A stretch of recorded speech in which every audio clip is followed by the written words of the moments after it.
Oi, gente. Segunda parte, figuras de pensamento. Olha só, as figuras de pensamento, o nome já diz, elas são uma elaboração mental, um pouco mais sofisticada, porque vai trabalhar com a associação de ideias. Há uma subdivisão, lógico. Então, nós vamos começar. Elas são divididas em antítese e paradoxo. São duas figuras de linguagem diferentes, mas as duas trabalham com oposição de ideias, opostos. Geralmente, a gente marca esses opostos pelo uso de contrários, né? De palavras que querem dizer o contrário da outra, né? Os chamados antônimos, digamos assim. Há uma diferença entre uma e outra. Vamos na diferença.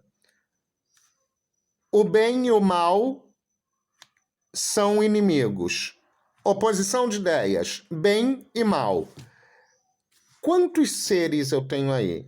Dois, o bem e o mal. Nesse caso, a própria oposição de ideias são os seres distintos. Oposição de ideias em seres diferentes, antítese.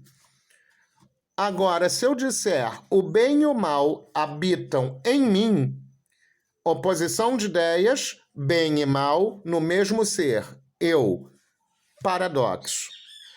Oposição de ideias em seres diferentes, antíteses. Oposição de ideias no mesmo ser, paradoxos. Então, quando Camões diz que o amor é fogo que arde sem se ver, é ferida que dói e não se sente, ele levanta as oposições, uma ferida doer e não se sentir, por exemplo, num mesmo ser, o amor. É um paradoxo, e a função desse paradoxo no texto do Camões é dizer o quanto o amor pode ser contraditório. Ok? Hipérbole e eufemismo. Quando eu digo ele partiu dessa para melhor, é para evitar que eu diga ele morreu. Então, eu amenizo uma ideia grosseira. Quando eu amenizo uma ideia grosseira, se trata de um eufemismo. Minimiza uma ideia grosseira, esconde, ameniza uma ideia grosseira.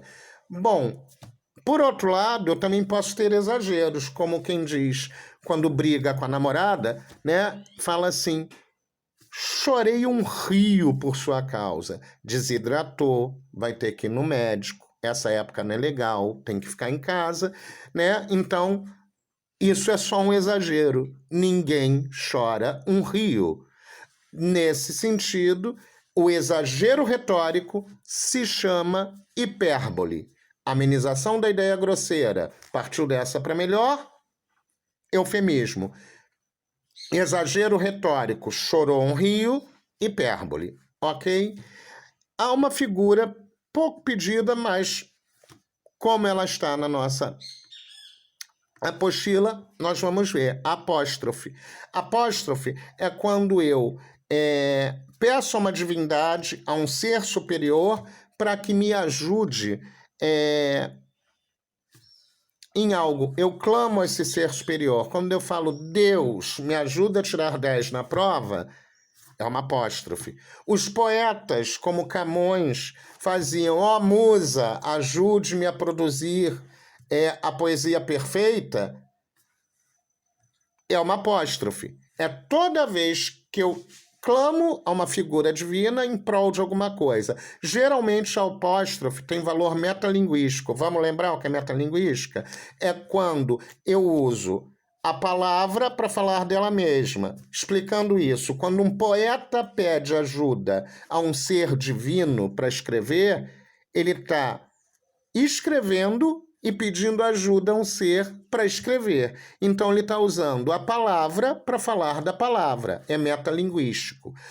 A forma disso cair num exame superior é essa associação entre a apóstrofe e a função metalinguística, que usa o código, a língua, para falar dela mesma. Tá? Bom, prosopopeia ou personificação, quando eu dou ações humanas para objetos ou animais, né? Galo cantou às 4 da manhã. O galo não canta, o galo cacareja. Então, é uma personificação. Da mesma forma que a lua tímida saiu naquele momento, é uma personificação, porque a lua não é tímida. Quem são tímidos são seres humanos. Ações humanas para seres inanimados ou animais, personificação. Onomatopeia, quando eu tenho a escrita, o uso gráfico de sons do cotidiano. Toque-toque, smack, nos quadrinhos, o beijo é smack, a batida na porta, toque-toque, né? Em quadrinhos, brigas, você tem pá, pou, soque, como barulhos de briga, de soco, de pancadaria. Então, isso são onomatopeias. Gradação, o nome já diz, é quando eu gradualmente uso palavras que estão circunscritas num mesmo contexto e vou aumentando ou diminuindo a perspectiva. Vamos explicar isso com um exemplo? Música do Chico Buarque. Quando olhaste bem nos olhos meus e o teu olhar era já Deus. Juro que não acreditei, eu te estranhei. Me debrucei sobre teu corpo e duvidei. E me arrastei e te arranhei e me agarrei aos teus cabelos, nos teus pelos, teu pijama, nos teus pés, aos pés da cama. Quando o enunciador diz que se agarrou e ele vem falando de cabelo, pelo, pijama, pé e pé da cama, ele gradualmente está mostrando uma queda. Então, gradação é isso. A brincadeirinha que a gente fazia na infância, cabeça, ombro, joelho e pé. Gradualmente eu mostro as partes do corpo, cabeça, ombro, joelho e pé. Gradação. Ok?